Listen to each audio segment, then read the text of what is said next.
Bienvenue dans Page à Page, votre programme préféré pour découvrir l'essence des plus grands livres depuis tonlivre.fr. Je suis ravi de vous accompagner dans ce voyage littéraire. Dans l'épisode d'aujourd'hui, nous allons explorer les essais de Montaigne. C'est évidemment écrit par le fascinant Montaigne, Michel de Montaigne lui-même. Alors préparez-vous, car nous allons examiner ensemble un résumé général, puis éventuellement un résumé par chapitre dans un autre audio. Et nous terminerons dans cet autre audio par les réponses aux questions les plus typiques, les plus courantes, ainsi que les réflexions, s'il y en a évidemment. Mais il y en a pas mal puisque c'est une œuvre conséquente. Donc commençons par ce résumé court des essais de Montaigne. Michel de Montaigne, 1533-1592, c'est un philosophe, un moraliste et un homme d'État français. Il est l'auteur des Essais.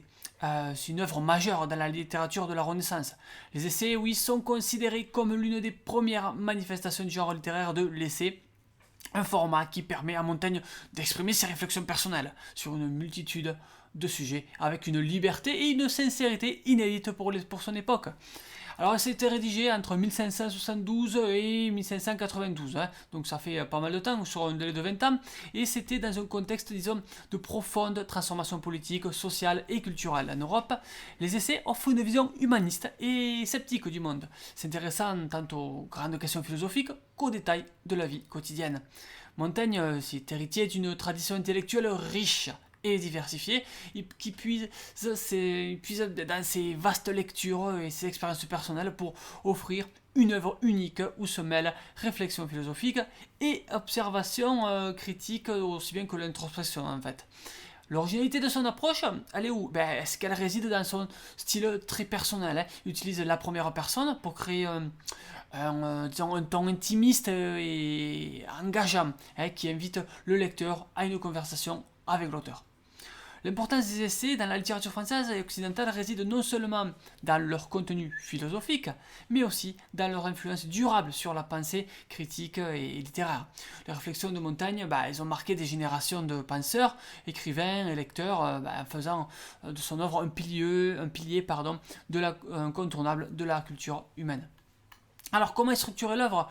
Les essais de Montaigne sont divisés en 3 livres en fait, chacun comportant un certain nombre de chapitres ou d'essais, couvrant une grande variété de sujets, on va y venir.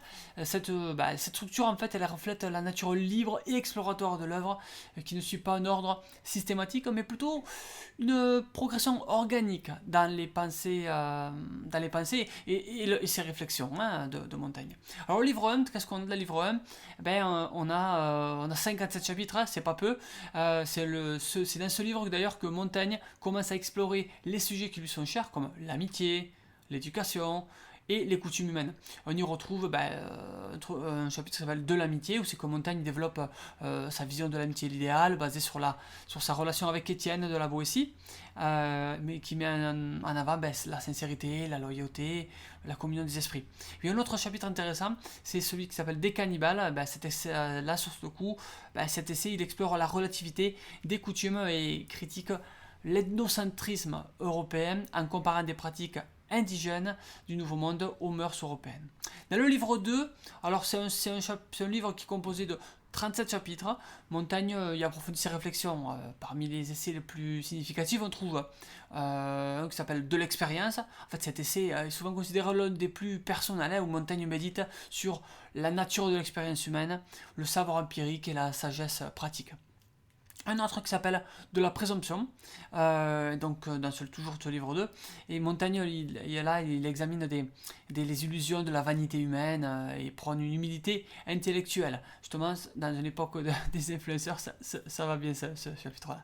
Le livre 3, ce troisième livre en fait, il compte que 13 chapitres, c'est le plus, disons, introspectif et le plus philosophique des 3.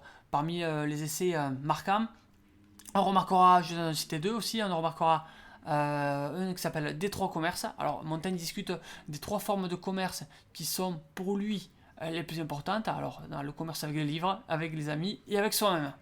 Et puis, un autre chapitre qui est intéressant, il s'appelle De la vanité. Alors là, cet essai traite de la futilité des ambitions humaines et de la recherche d'une vie équilibrée et honnête. Alors, voilà pour ce résumé général D'accord? Et si vous voulez le résumé par chapitre, rendez-vous sur le résumé complet que on vous met ici qui apparaît. Et puis, si vous voulez approfondir encore, vous pouvez trouver tous les liens nécessaires à ce résumé, ou pour compléter votre lecture, pour acquérir ce livre également, vous avez un lien tout en bas de la description. Et une dernière chose, si vous avez aimé ce programme, donnez-nous la valorisation maximale pour noter ce résumé, et ainsi vous aiderez d'autres personnes comme vous à le découvrir aussi. Je vous remercie et à très bientôt pour un nouvel épisode.